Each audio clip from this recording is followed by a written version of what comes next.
Shalom à tous, on se retrouve ce soir pour un cours de Michael Gross sur la paracha, donc la paracha de Matot Mas'é, avec pour titre Les filles de Tselophrad et la place des femmes dans le judaïsme du Rav Yosef Chaim. Oui, c'est c'est- c'est de ça qu'on va essentiellement s'occuper. Vous allez voir, ce sera un peu spécial. Euh, mais donc, Loda, pas besoin d'introduction. Les filles de Tzlofrat, on va tout de suite faire monter le passage. euh, voilà, c'est ça. C'est ce qui conclut le livre de Bamidbar, en fait. C'est comme ça que le livre de Bamidbar se finit. Cette semaine, nous disons Chazak, Chazak, Venit Chazek, parce qu'on va conclure le livre de Bamidbar. La semaine prochaine, ce sera déjà le livre de Dvarim. Et j'annonce déjà qu'on va changer de Mefaresh, puisque cette année, on change d'interprète, d'exégète, comme on dit en français. Et à chaque livre, là, je propose pour le livre de Dvarim, et d'essayer d'étudier les idées du Rav Yonatan Sachs, qui est contemporain et qui est d'un grand renom et qui a des idées originales d'habitude. Et ça vaut la peine au moins d'étudier un livre en essayant de suivre ses enseignements. Zichrono Livracha, et on en reparlera Bezrat Hashem la semaine prochaine. Donc, pour cette semaine, on conclut le livre de Bamidbar avec Parashat Matot Mas'é. Et la fin, c'est ce que nous avons ici, cette histoire de la conclusion des filles de Tzlofrat. En fait, le premier épisode était déjà dans Parashat Pinchas, lorsqu'on a fait le dénombrement des Bnei Israël en vue de leur partager la terre d'Israël. À ce moment-là, les filles de Tzlofrat sont venues, on dit, un instant, vous faites le répartage de la terre uniquement aux hommes. Or, notre père, qui a droit à sa part en Eretz Israël, il n'a pas d'héritier mâle. Alors, qu'est-ce qui va se passer avec son lot? À qui ça va revenir? La manigara, pourquoi est-ce qu'on va être enlevé de ce que lui revient? Et à ce moment-là, Kadosh Baruch Hu dit, il y a une bonne question, je vais aller demander à Kadosh Baruch Hu. Il revient et dit effectivement, Ken benot lofrat dovrot, tout ça, c'est pas dans notre paracha, c'est dans parachat Pinchas, ils ont raison. Et donc, à partir de là, on fixe la loi qui dit que si quelqu'un est décédé et il n'a pas de fils, à ce moment-là, son héritage passe à sa fille ou à ses filles. Et seulement s'il n'a pas de fille, alors ça revient aux frères ou aux autres proches de la famille. Et ça, c'est le premier épisode. Là, maintenant, on a la contrepartie parce que dans notre paracha arrive la tribu de ces filles-là de Bnot Tzlofrat, des filles de Tzlofrat, et dit un instant, elles vont recevoir l'héritage de leur père, qui est de notre tribu. Or, la terre d'Israël est divisée en tribus, mais elles vont se marier avec quelqu'un, on va savoir d'où. Chacun va se chercher un homme d'une autre tribu, et donc, l'héritage qui est en fait le patrimoine de notre tribu à nous, va être faire passer ça à une autre tribu, et il y a un problème.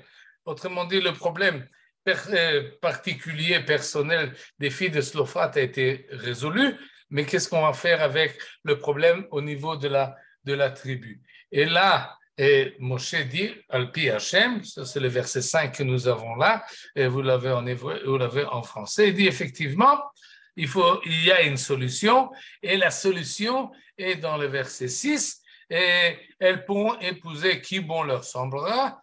Oui, et de là, on apprend qu'on ne peut pas obliger une fille à se marier selon la volonté de ses parents, mais essentiellement et uniquement avec celle qui, elle, veut bien se marier.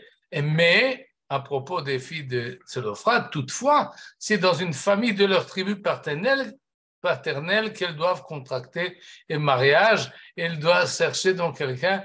Elles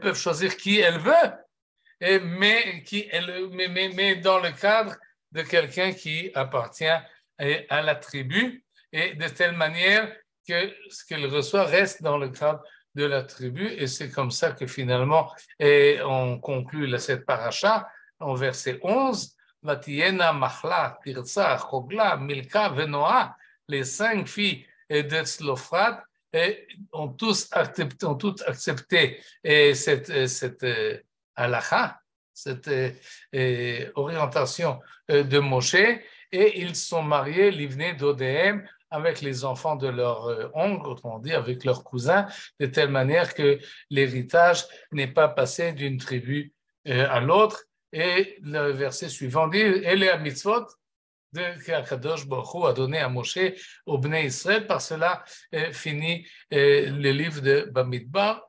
Et la semaine prochaine, comme dit, nous allons voir le grand discours de Moshe Rabbeinu, parce que c'est au-toto, nous rentrons en Eretz Israël.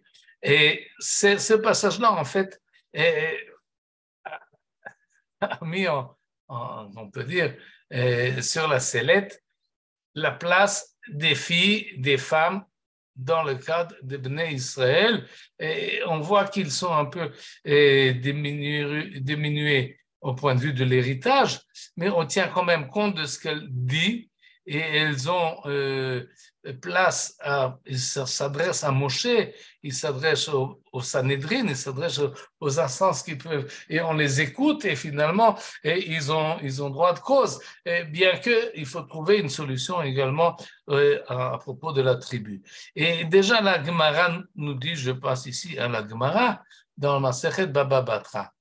Benot Tzlofrat, nous dit la Gemara, Chachmaniot hen, elles sont intelligentes. Darshaniot hen, elles savent faire des drachot, des versets et en tirer les conséquences. Tzadkaniot hen, elles ne sont pas seulement intelligentes, elles savent parler, mais déduire les conséquences qu'il faut, mais elles sont également, tzadkaniot, on peut dire pieuses, ils sont d'un comportement exemplaire. Et la Gemara détaille la chose et nous dit la chose suivante. Chachmaniot hen, elles sont intelligentes. Pourquoi? Parce que chez les filles Sha'ad Hibrou, ils ne sont pas exprimés n'importe quand et n'importe comment. Et un des Chachamim, Shmuel Barav Yitzhak, dit il était question à ce moment-là, ce qui n'est pas dans le pshat des versets, de la mitzvah de Yiboum. Et autrement dit, Moshe a enseigné au peuple juif que si quelqu'un est décédé et il n'a pas d'enfant, alors sa femme est redevable au frère du défunt, et le frère du défunt doit faire yiboum, doit prendre sa belle-sœur en mariage, à moins que ça ne s'arrange pas, alors il y a khalitza. Et à ce moment-là, ça c'est vrai, cette mitzvah-là, lorsque le défunt n'avait pas d'enfant. Mais s'il a un enfant, alors qu'est-ce qui se passe? Alors, et s'il a une fille, il n'a pas de fils, c'est considéré ou c'est pas considéré? Alors sont venus à ce moment-là les filles de Tzlofrat et disent un instant, là nous avons une remarque à faire.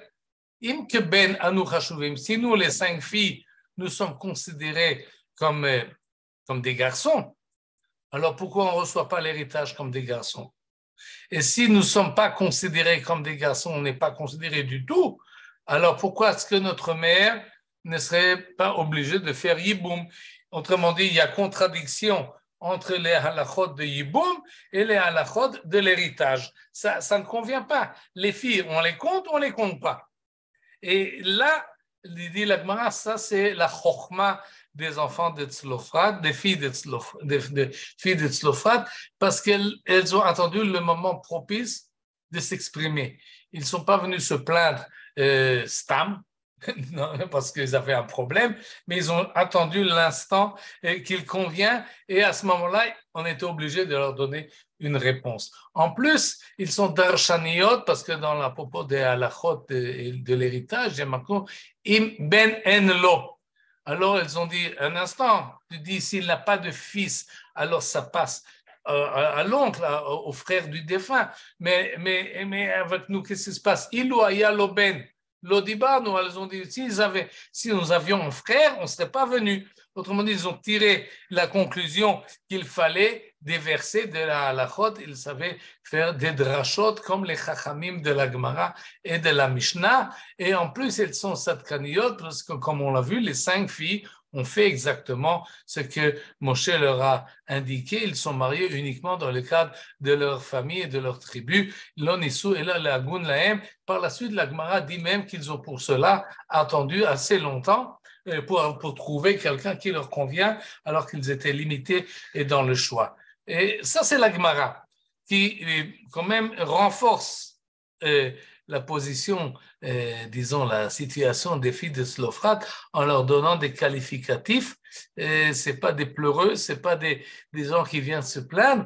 Elles sont intelligentes, elles savent étudier les textes et elles sont également convenables dans leur comportement. Autrement dit, Kol HaKavod Benot Slofrat. Arrive le Rav Ben Ishraït et il dit pas seulement qu'elles sont chachamot, mais regardez le mot Slofrat, et comme il aime jouer sur les lettres et sur les mots, comme on a déjà vu, eh bien, Chachmaniot, c'est dans le Chet, Darashaniot, c'est dans le Dalet, Tzadkaniot, c'est dans le Tzadik du mot Slofrat. Il reste 2 lettres qu'il faut interpréter. PR, le Benotav, c'est l'honneur, la gloire des filles, et comme ça, il rajoute encore un compliment à ces 5 filles et qui, comme on vient de le dire, finit le livre de Dvarim.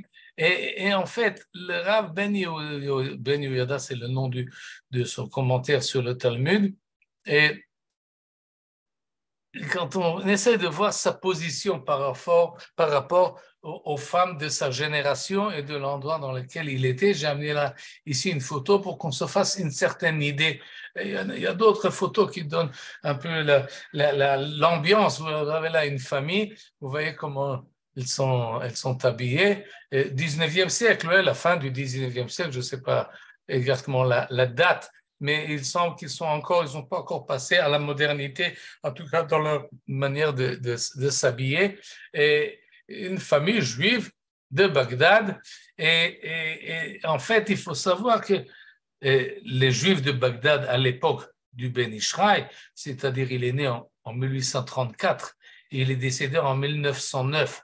Donc, au passage du XXe siècle, fin du 19, début du XXe, et c'est le moment où arrive à Bagdad également un souffle colonialisme, un esprit européen. On commence à se demander si la manière dont on se comportait jusqu'à présent convient au monde moderne. Et il y a un peu de changement, on en a déjà parlé à propos de l'éducation, mais les femmes, dans tout cela, elles sont en retrait, toujours. Dans ce cadre-là, c'est l'homme qui sort à l'extérieur, c'est lui qui va faire les affaires, c'est lui qui va au marché, c'est lui qui va à la synagogue et au Beth Midrash, et la femme est beaucoup plus en arrière, elle est dans le cadre de la maison, elle s'occupe de l'éducation de ses enfants, elle ne travaille pas à l'extérieur, ça n'existe pas, elle ne sort pas ni dans des cadre social, ni dans le cadre du travail, ça ne se fait pas.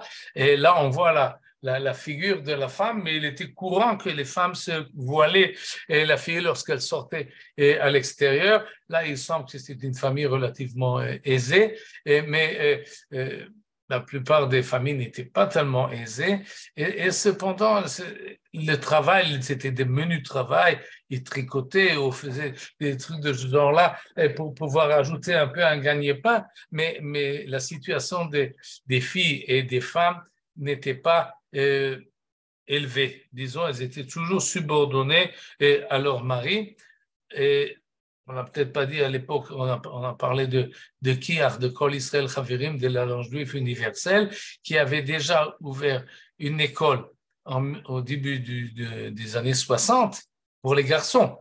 Pour les filles, il fallait attendre 30 ans de plus, une génération entière, pour qu'ils y ait éducation, les filles, d'une manière générale, n'avaient pas droit à la scala, à une éducation et apprendre des langues, etc. Ça viendra seulement au tournant du XXe siècle. Et ça, c'est la situation dans laquelle le Rav Yosef Chaim a à faire.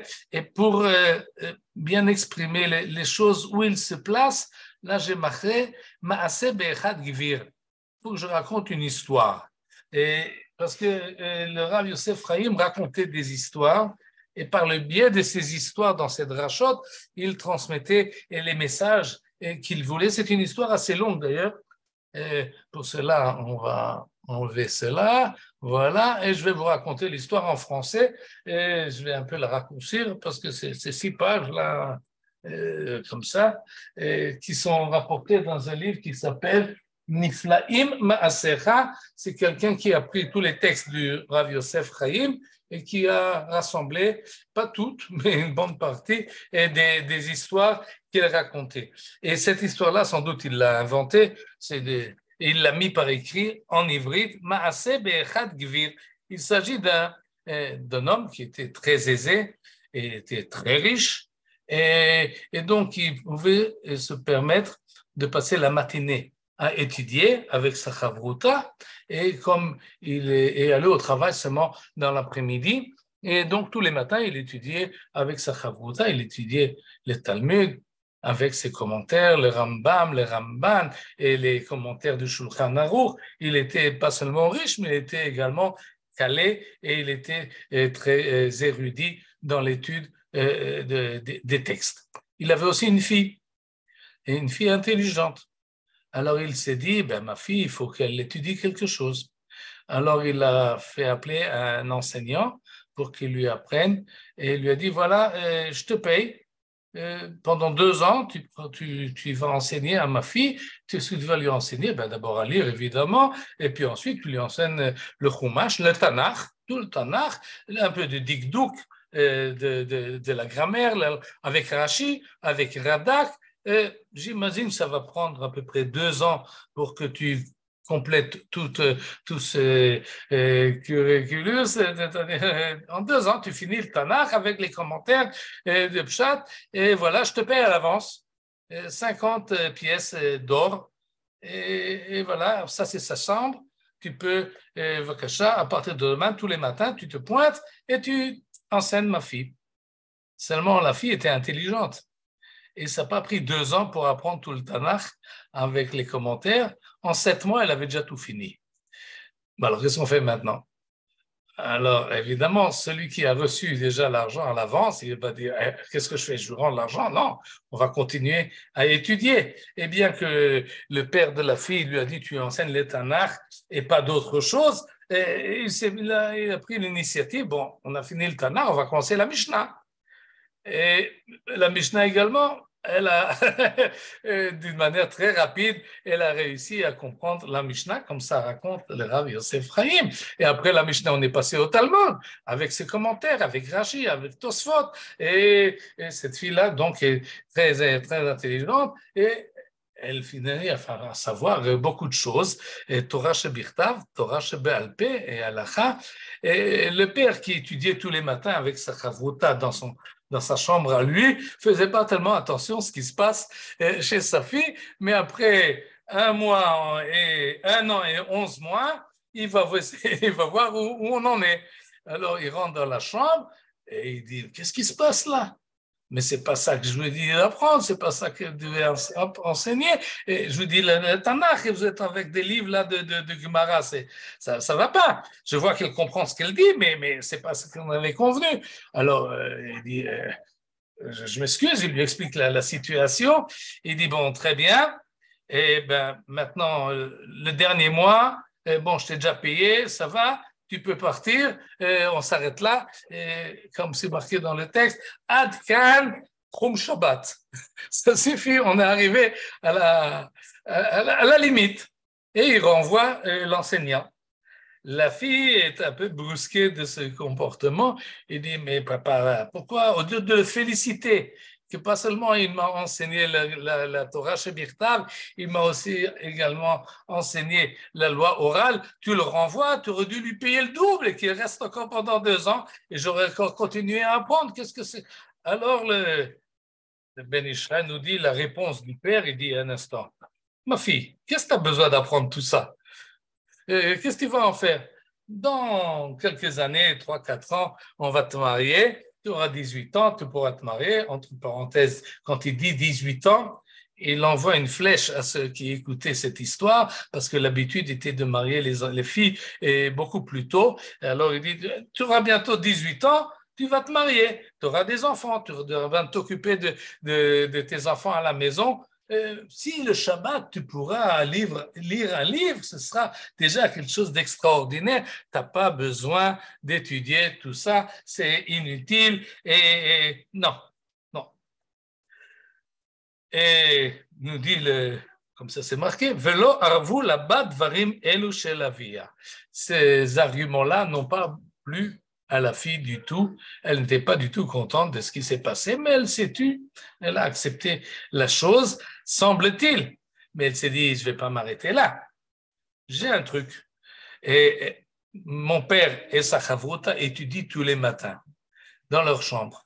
À côté de leur chambre, il y a aussi une espèce de corridor. Et entre les deux, il y a une fenêtre.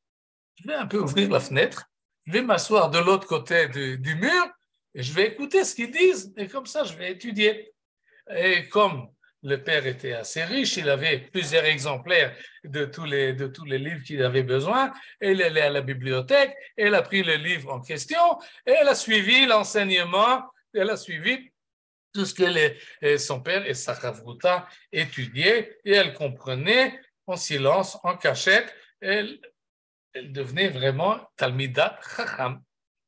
Et une fois que la leçon était finie, elle courait rapidement, elle s'assied à la table au repas de midi, on s'assoit tous ensemble et elle ne disait rien en cachette. Deuxième acte.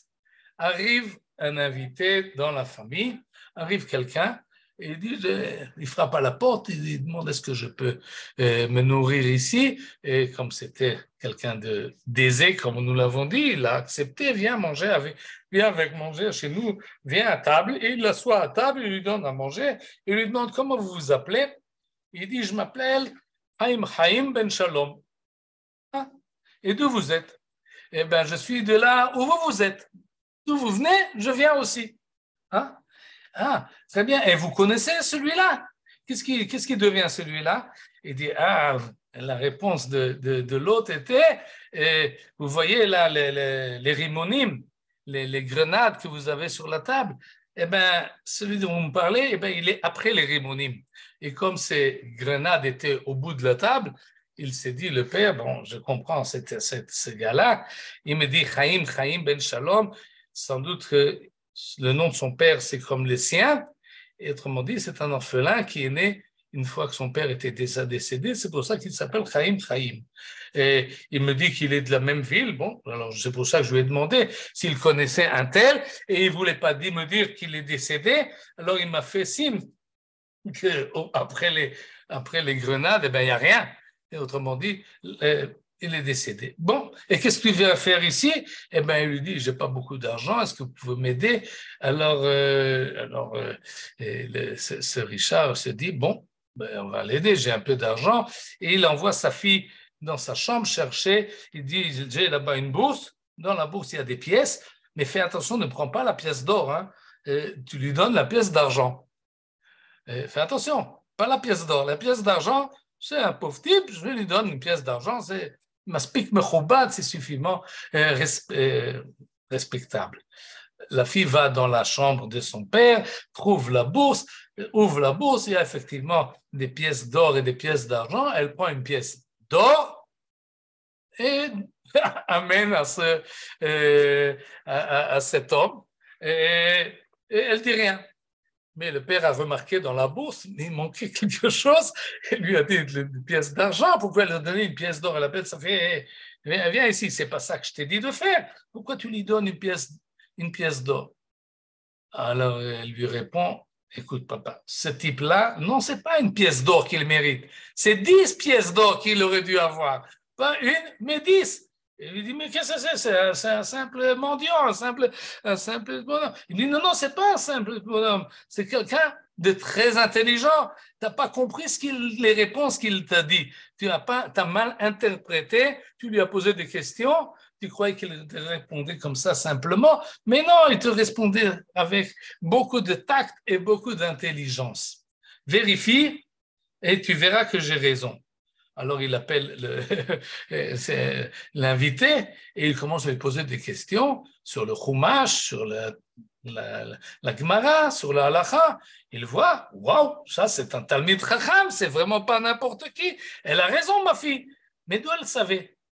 Comment elle a remarqué que cet invité-là était quelqu'un d'extraordinaire? Alors il appelle encore une fois sa fille, donc d'où tu savais? Ben, je vais t'expliquer. Tu croyais que c'était le nom de son père, Chaim, mais non. Sinon, il t'aurait dit, Ani Chaim ben Chaim. Il t'a dit Chaim, Chaim ben Shalom. Ça veut dire ça, Chaim, Chaim ben Shalom. C'est un Chacham. Il ne voulait pas dire je suis Chacham, mais il voulait quand même faire une allusion à la chose. Or, Chaim et Chacham, c'est la même gematria. Les deux yud de Chaim, tu peux la remplacer avec un Chaf, et donc tu es Chacham, Chaim ben Shalom. Hein? Ça, c'est pas mal comme interprétation. Et quand je lui ai demandé, tu connais, de quelle ville tu es? Eh bien, il t'a dit, je suis de la même ville que toi. La même ville que toi, il faut comprendre ça comme une allusion. Comme toi, tu es un Ben Torah, moi aussi, je suis Ben Torah. Tu appartiens au monde de la Torah, moi aussi. Mais il ne voulait pas le dire d'une manière trop brusque, alors il a fait une allusion. Et Ploni Ben Ploni, un tel qu'il ne le connaissait pas, alors effectivement, c'est ce qu'il voulait dire, c'est après les Rimonim. Après les Rimonim, c'est un verset qu'il y a dans Shir Hashirim où il y a marqué, comment c'est marqué, Enetsu Rimonim, Lo yadati, nafshi samatni. Après les Rimonim dans Shir Hashirim, il y a marqué Lo yadati. Et c'est ça qu'il voulait dire, une allusion au verset dans Shir Hashirim. Comment dire, ce jeu de devinette et d'interprétation était très courant à l'époque. On a déjà vu que le Rav Yosef Chaim aimait beaucoup ce genre d'allusions et de devinettes et d'essayer de voir qu'on peut interpréter les mêmes phrases et les mêmes données dans différentes directions et de les comprendre différemment. C'est de cette manière-là qu'il veut montrer que cette demoiselle est d'une perspicacité spéciale et ça fait impression évidemment au Kahal qui entend cette histoire, mais également au père de cette fille qui dit « Waouh, ma fille, là, tu es intelligente, tu sais des choses, tu comprends bien les choses, tu comprends les choses dans leur profondeur. D'où ça te vient ça ?»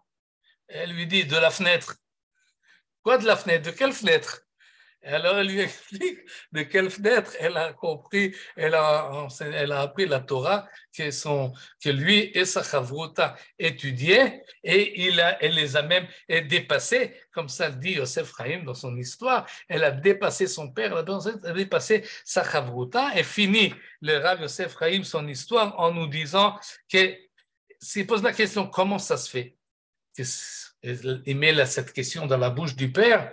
Nous, ça fait 20 ans qu'on étudie ensemble. On essaie de comprendre la Gemara et les Mefarshim et tout ça. Et toi, en 3-4 ans, tu nous dépasses et tu arrives à beaucoup plus. Comment tu expliques ça? Elle dit, je ne sais pas, mais je peux te proposer une réponse. Et la réponse, c'est comme ça que finit le Rav Yosef Chaim son histoire. La réponse est la suivante, c'est que toi, quand tu étudies avec ta chavruta, tu essayes de le faire savoir aux autres que tous les matins, tu étudies. Alors que moi, j'étudiais en cachette, personne ne le savait. Quand on étudie en cachette, on comprend beaucoup plus que lorsqu'on étudie et on fait savoir ses connaissances aux autres. Et une idée que le Rav Yosef Chaim aime beaucoup, et c'était quelqu'un qui, l'essentiel de ses connaissances, il ne le dévoilait pas, il restait sur sa tsniout et sur sa anava, et il faut étudier l'ishma, comme on en a déjà parlé, et pas pour le bon renom ou pour en tirer conséquences à l'extérieur.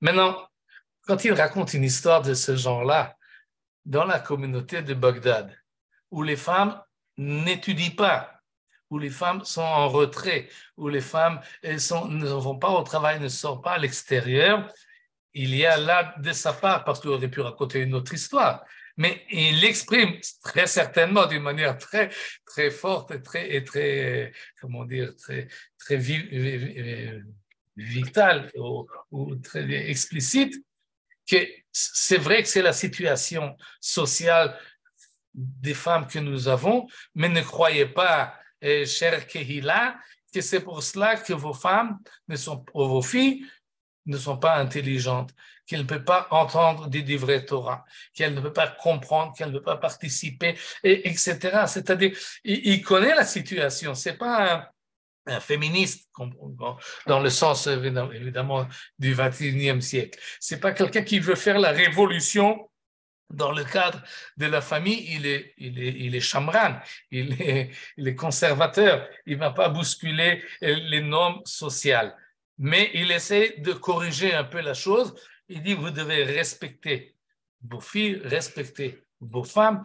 Et là, c'est une idée, une démarche qu'il entreprend d'une manière très, comment dire, très suivie. Dans beaucoup de drachot, dans beaucoup de ces histoires, l'héroïne, c'est la femme qui arrive à remonter, à prouver aux hommes qui ne sont pas tellement intelligents comme ils le pensent et qu'ils doivent respecter leurs femmes comme il faut. Et cela, on va le voir. Je vais reprendre là maintenant le test que j'ai préparé, l'image, là, voici.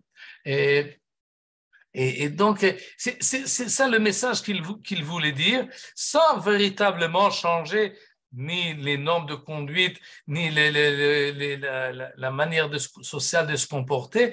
Là, vous voyez une école de filles de Bagdad, c'est une image que j'ai prise de l'Internet, quelqu'un qui a écrit un livre, Sipuran shel Nashim Lomdot be Bagdad, l'histoire de l'éducation des filles et de l'enseignement des jeunes filles à Bagdad entre 1864, qui est l'année de l'ouverture de l'école des garçons, jusqu'à 1949, qui dépasse de beaucoup, jusqu'à en fait la montée en Eretz Israël, et qui dépasse de beaucoup la vie de Rav Yosef Chaim.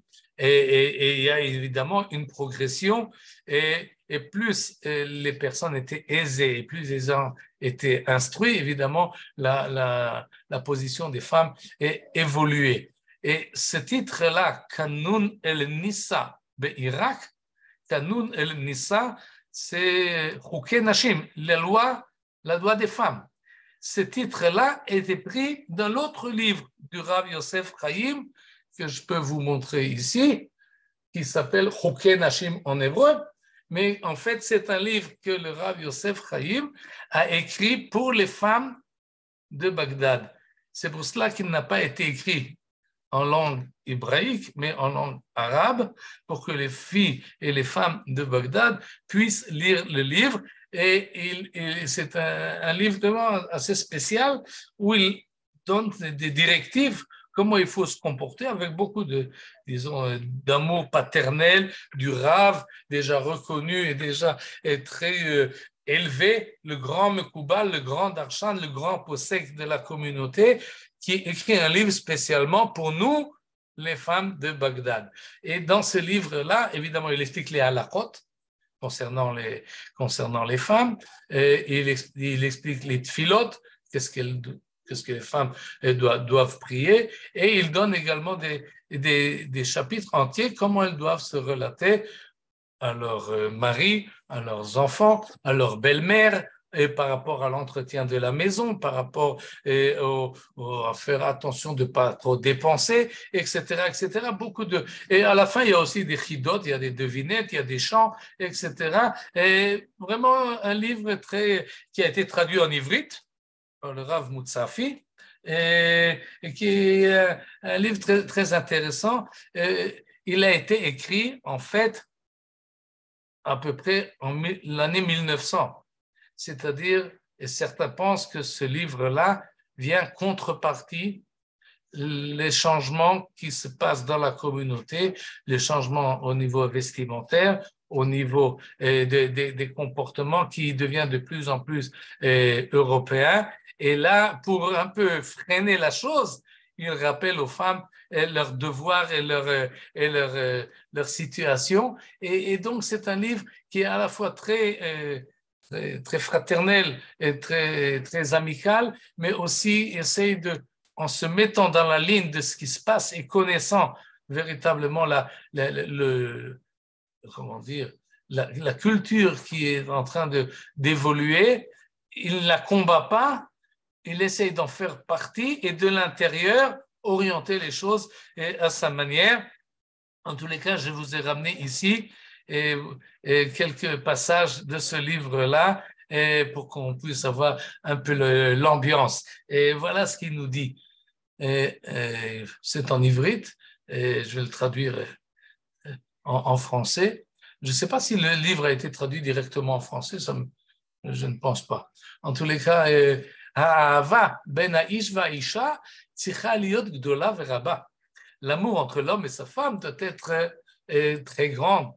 Chazaka venitzrit, forte et éternelle. Et tzniut ha'isha hi chova. C'est la suite. Et directement, la tzniut, la pudeur de la femme, c'est une obligation et elle doit faire en sorte que l'amour entre eux soit renforcé, qu'elle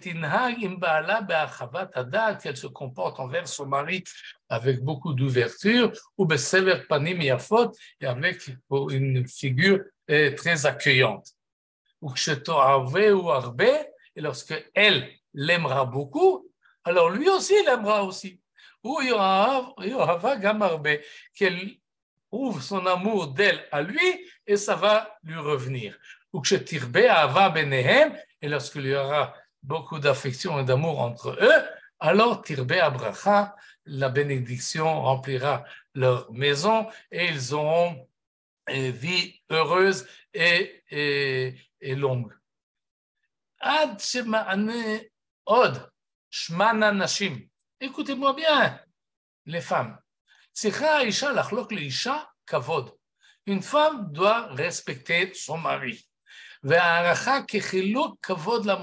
doit l'estimer de tel comme on estime le moshel, celui qui dirige, le dirigeant, ou plutôt le chef, le patron. Vous pouvez trouver les synonymes que vous voulez. Le gouverneur, si on veut, c'est peut-être le mot le plus adéquat, car l'homme est le gouverneur de sa maison.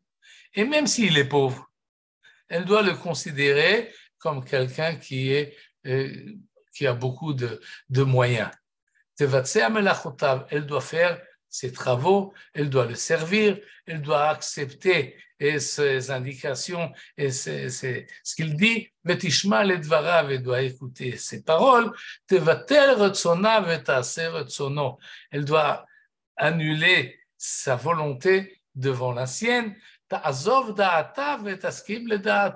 qu'elle quitte ses idées à elle et qu'elle accepte les idées à lui. Qu'elle fasse ce qu'il demande, elle doit suivre ses conseils. Et là, les points, vous pouvez continuer. Et en fait, il pose là, effectivement, un foyer où il voudrait bien que règne l'amour, l'affection, le respect mutuel, mais il est évident pour lui qu'il n'y a pas ici une égalité, un complément. Il y a le moshel, il y a le gouvernant et il y a elle qui est à sa disposition d'une certaine manière, elle le sert. Et en plus, la femme doit se comporter envers son mari selon, disons ça, son matzav ruach, comme on dit en français, son humeur. Vegam tzricha levakesh me Hashem, qu'elle demande à Akadosh Baruch Hu, que Akadosh Baruch Hu amène à son mari qu'il soit plaisant et qu'il soit calme. et im trunotav rakzaniot, parce que s'il est colérique, l'autre tergaz mimeno, elle ne doit pas s'énerver à cause de lui. Vim tsaak alea, et s'il crie sur lui, l'autre akpid beliba, elle ne doit pas le garder rancœur. Vaf imich isabet kufat, même si il l'a énervé, même la roulé, on dit comme ça, je ne sais pas. En tous les cas, c'est Khamiyad le Argio. Si lui s'énerve et l'excite, alors elle doit tout de suite le calmer. Vous voyez l'ambiance. Il fait remarquer aux femmes à quel point le Boré, le Créateur, finalement, les a sauvés. De quoi? Eh bien, ils n'ont pas besoin d'aller au travail.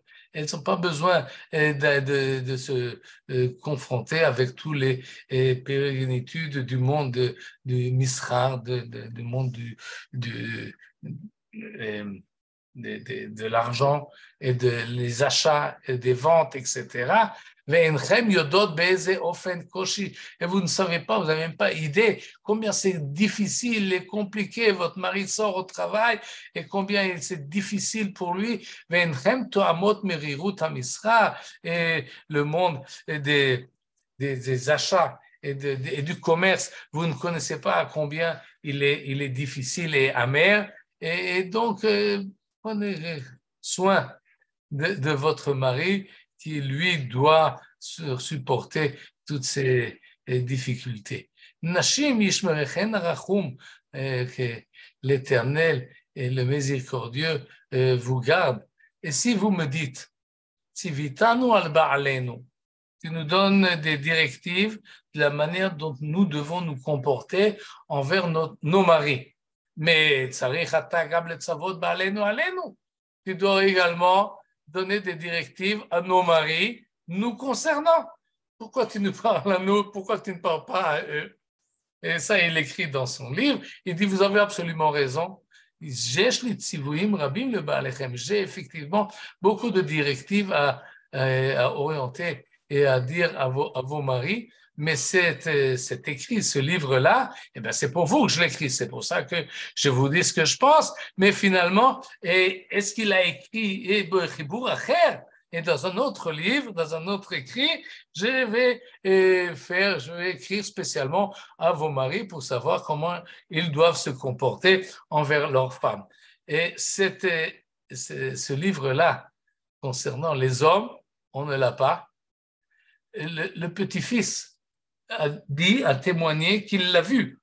Donc, il y avait un manuscrit du Rav qui a effectivement écrit un livre, un fascicule pour les hommes, mais comme dit le petit-fils, il a disparu de la chambre de travail de son grand-père. Si vous retrouvez ce livre-là, faites-le-moi savoir parce que j'aimerais bien voir, je ne sais pas d'abord s'il est en ivrite ou s'il est en arabe, mais de toute façon, on peut le faire traduire et voir quel est le corollaire, quelle est la deuxième partie de la chose. Mais finalement, il ajoute, et il finit ce passage-là, en tous les cas de cette manière-là, il y a Dua etzel kol abriot. C'est une chose connue. C'est tout le monde qui a mechabev isha vosek voda, que celui qui apprécie sa femme et fait et préserve son honneur, alors il trouvera bénédiction dans son visage éclairé. Et cette idée-là de bracha, et à cause de la femme, il la revient souvent. Et là, je reviens à l'histoire précédente, c'est-à-dire encore une fois, il vit dans un monde qu'il connaît et qu'il ne veut pas changer. Il ne pense pas qu'il a la possibilité de changer les normes et les manières de faire. C'est au-delà de ses capacités et pas forcément il le voudrait d'ailleurs. Il pense que le foyer tel qu'il est et les rapports qu'il y a entre les hommes et les femmes et dans ce monde-ci, c'est comme ça que le monde est et c'est comme ça sans doute qu'il doit rester. Et il a une certaine ouverture, il est prêt à faire attention aux changements sans les pousser, mais sans véritablement les accepter. Il est sur ses gardes. Et c'est là pour une raison en plus que j'ai rapporté ici, et au numéro 3, et comme une source parmi beaucoup d'autres et qui explique la position du Rav Yosef Chaim dans cette question-là, comme dans d'autres. C'est-à-dire, d'une certaine manière, il regarde et il est très attentif à la situation actuelle dans laquelle il évolue et dans laquelle auquel il s'adresse, et il essaie d'orienter les choses de telle manière que les choses aillent mieux et qu'il y ait effectivement bonne entente et bonne mœurs dans le cadre familial. Mais il a un œil en plus ailleurs. C'est-à-dire, ce n'est pas seulement la situation telle qu'elle est, la réalité vécue telle qu'il la connaît, mais il a aussi une aspiration, si on peut dire, et des sources. Et là, j'ai rapporté une de ces sources-là, dans un autre livre, un livre d'Halakha qui s'appelle Rav Pe'alib, qui est de Shelot Utshuvot, des responsables. La première responsable qu'il ramène dans le premier volume, Chelek Aleph, Orachaim, Siman Aleph, il y a plusieurs questions, et parmi d'autres, il y a cette question-là. Deuxièmement, demande celui qui pose la question, et là, entre parenthèses, j'ajoute que dans ces responsables-là, il n'y a jamais marqué ni la date, ni qui est celui qui a posé la question. Et moi, je me pose la question, est-ce que peut-être le Rav Yosef Chaim, c'est lui qui se pose les questions avant de donner les réponses, ce qu'il a fait dans un autre livre très ouvertement, mais là, ça reste anonyme. Alors, on peut se demander, est-ce qu'effectivement cette question-là lui a été posée ou bien il en profite pour développer son idée? En tous les cas, la question est la suivante. Que signifie zivug, l'union qui se passe en haut? En haut, c'est dans les sphères supérieures. Il s'agit d'un mekoubal, il s'agit d'un mystique qui étudie la Kabbalah. Et dans la Kabbalah, on parle souvent des sphères, des 10 sphérotes qu'il y a dans les mondes supérieurs. Et les tzadikim et les autres font en sorte que les 10 s'unissent. Par 2, par 4, par 3, peu importe. En tout cas, il y a toujours besoin de faire une union en haut. Et essentiellement, on nous parle de Zachar, on est Keva. On nous parle, entre autres, de deux tendances ou comment dire, des aspects de la divinité, on peut dire, entre guillemets, un aspect masculin et un aspect féminin. Qu'est-ce que ça veut dire tout ça? Qu'est-ce que Ma'ainyan, comme c'est marqué ici, qu'est-ce que ça signifie qu'on dit Dieu masculin, Dieu féminin, ou une présence féminine, une présence masculine dans les sphères supérieures? Et là, il répond sa réponse, il rappelle des Mekoubalim importants comme Rabbi Yitzhak Argias ou le Hari lui-même, et il dit effectivement, on parle dans le Zohar et Rabbeinu Hari, et on parle effectivement de masculin et de féminin. Mais il dit, il faut faire attention. D'abord, il explique un peu ces notions de Midat Adin ou Midat Chesed, c'est-à-dire quand on veut faire union, on ne fait pas union homme de femme, on fait union de Chesed, qui est identifié avec le masculin, et Din, Gvura, qui est identifié avec le féminin, et autrement dit, on veut qu'Akadosh Baruch Hu shitef ima midat adin ou midat arachamim, que ces deux aspects de la divinité fassent un, et en fait, on est intéressé que le midat arachamim soit toujours un peu plus renforcé que le midat adin. Mais il dit, pourquoi lorsqu'on parle de cela, on parle de masculin et féminin? Alors, il nous dit, parce que d'abord, on va lire ce qui est marqué ici. Zachar ou Nekeva hem kinuyim le mashpia ou mushpa. Ce sont des manières de parler, et comme il s'agit ici de Atzilut, dans le monde qui émane des sphères supérieures vers les sphères intérieures, il y a toujours une force qui influence et une force qui est influencée. Et donc, c'est pour cela qu'on parle de Zachar ou Nekeva, Hamashpia, celui qui donne, c'est le mâle, le masculin, Anishpa, et celui qui reçoit est considéré comme féminin. Mais attention, c'est une manière de parler. Il nous dit ici, dans ce que j'ai mis ici sous-titré, c'est une manière de parler pour expliquer ces notions-là. Alors, le Zohar et le Hari utilisent ces symboles, et ils emploient en fait des termes anthropomorphisme, d'union et de hibour, d'encensement, on dit comme ça, je ne sais pas, Leda, naissance, Yenika, allaiter, Gadlut, grandir, ce sont des termes que les kabbalistes emploient. En fait, c'est des termes qui sont pris du monde des humains, mais qu'on utilise pour expliquer des énergies qui se passent dans les mondes supérieurs, pour avoir une certaine idée que d'Elevaer, Sodot, Abukim, pour expliquer des secrets profonds et énormes, et qu'on n'a pas de possibilité, on n'a pas de mots, et on n'a pas de manière de les expliquer d'une manière différente. Donc, on emploie ces termes-là comme des allusions et comme des meshalim, comme des symboles et des paraboles, effectivement, humains, pour expliquer ce qui se passe en haut.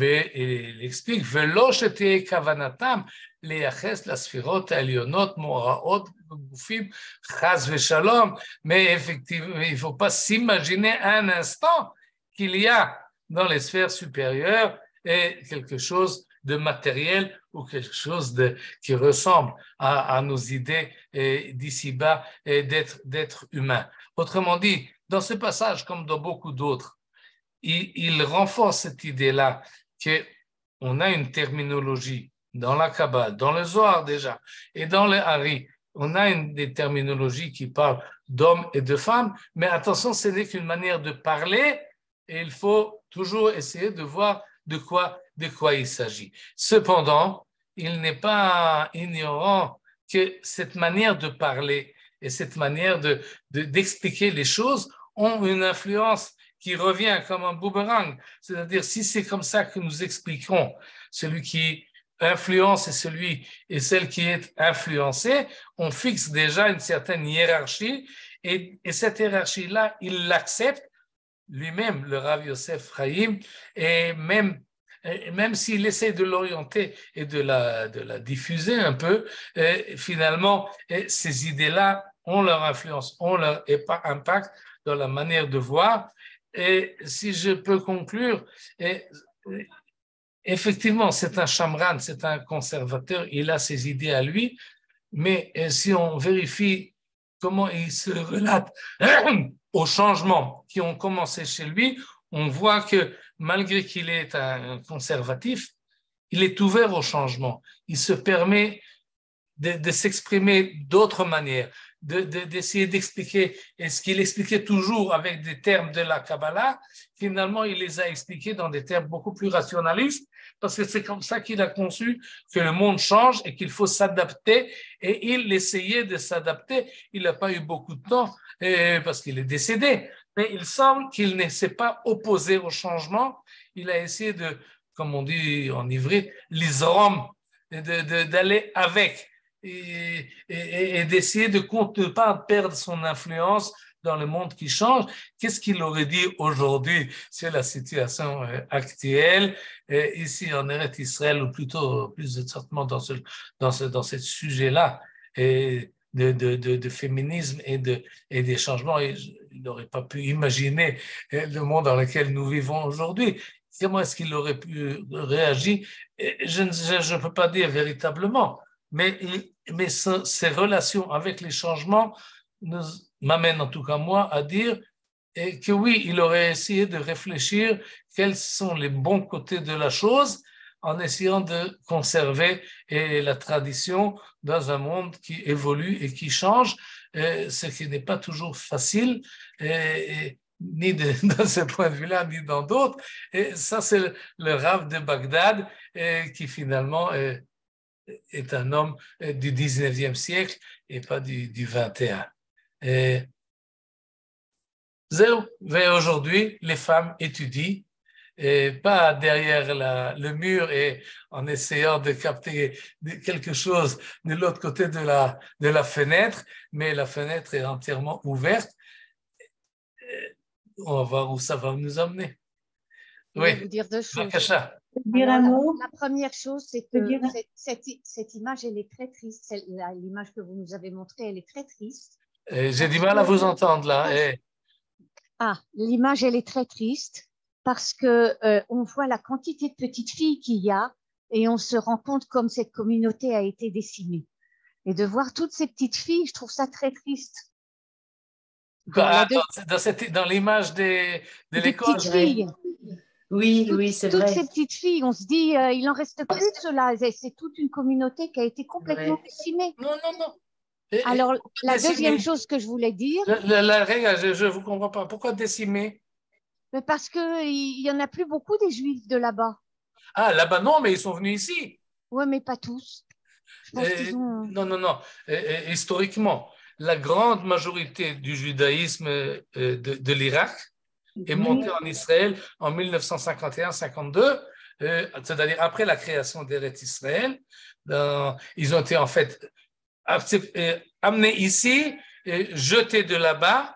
Une partie est restée, mais cette image-là, je ne sais pas, on peut l'interpréter de différentes manières. Finalement, j'imagine que la grande majorité sont venus beaucoup plus tard, parce qu'ils sont dans l'âge de l'école, mais en 51, ils étaient plus âgés. Et oui, ils sont venus ici et ils ont entièrement changé. Ils sont adaptés à la vie moderne de l'État d'Israël.